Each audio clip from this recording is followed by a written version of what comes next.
big, we've got some smaller ones. Are they okay?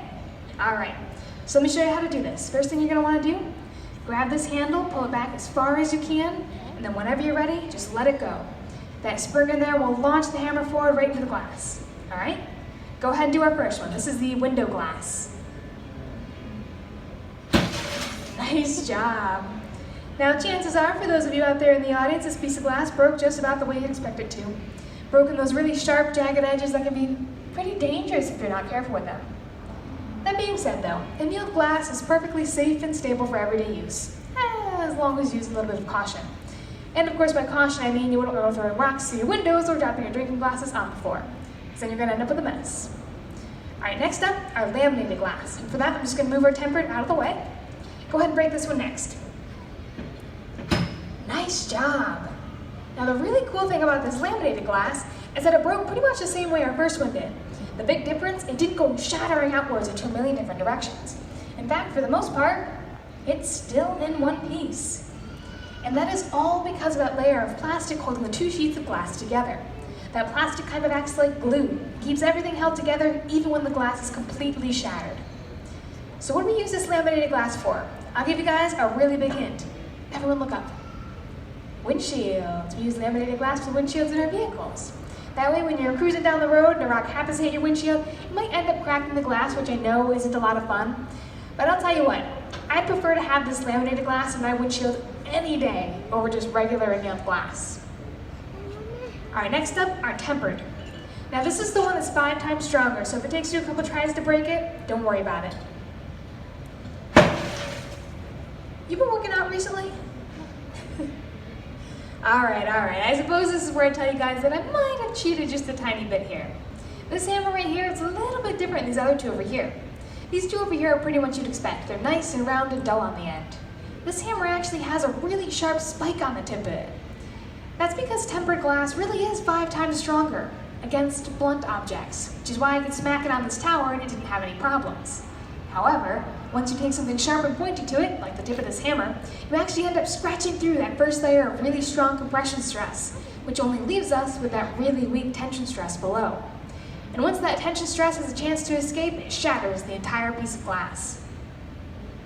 And the most interesting part about this tempered glass is actually the way it breaks, because it breaks in these relatively nice, neat, small geometric shapes.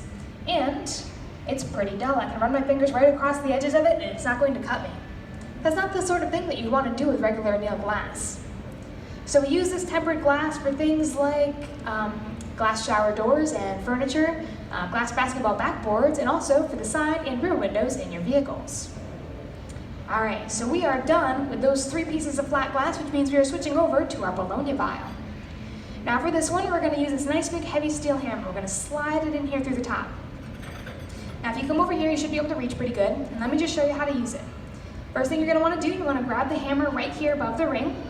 You're going to pull it up as high as you can, and then whenever you're ready, smash it down into the glass as hard as you can.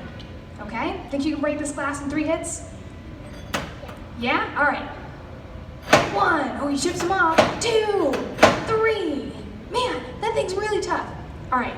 Go one more time, but this time use both your hands. All right? Ready? Go. Man, don't feel bad. I might have set you up just a tiny bit.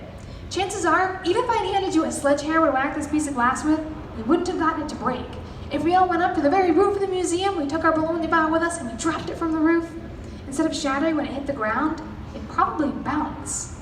Isn't that weird to think about glass bouncing? That's because as this piece of glass cooled down, all that really strong compression stress formed on the outside, making it really, really tough. Which is why we have to be here all day trying to break this piece of glass. But I still bet you want to break this piece of glass, don't you? Yeah, all right, I'm going to show you guys a secret. We're going to hit the bologna vial from the same spot, same thickness, but this time through that little hole there at the bottom. Now the catch with that hole is that it's really too small for our hammer, but that's okay because we don't need it. All we really need is this needle. We're going to slide it in here through the top, and all you have to do is pinch, and then on the count of 3, just let it go, okay? Go ahead and give it a pinch. 1, 2, 3.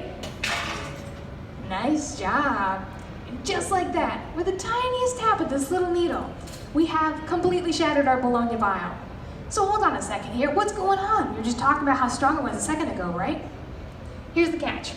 Wherever you have compression stress, it doesn't matter how strong it is, you've also got tension stress. You can't have one type of stress without the other, which means in the long run we end up with glass that's got both types of stress, or glass that has no stress at all. As this Bologna vial cooled down, that outside formed all that nice strong compression stress, because it cooled down the fastest. The inside cooled down a little bit slower. By the time it got around to trying to shrink and contract, it got stuck to the already hardened outside shell of glass, forcing it to cool down, full of that tension stress, which is why it was so weak to this tiny tap of a needle. That being said, it looks like I'm pretty much out of glass to break, which means we need to give our volunteer a nice big round of applause.